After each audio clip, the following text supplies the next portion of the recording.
I really do like clean linens and nice scents.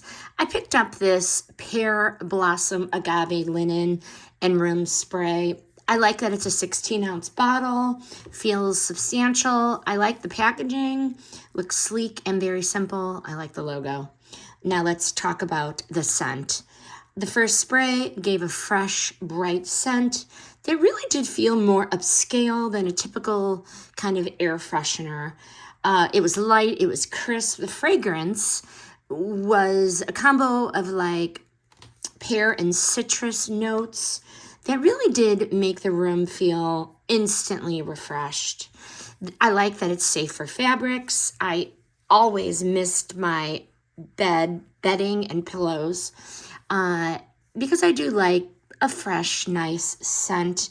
And because it does have essential oil blend, it does linger, but it's not overpowering or chemically. It's just really nice. But would I buy it again? Absolutely.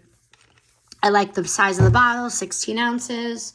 It really does work beautifully as a bedroom refresher.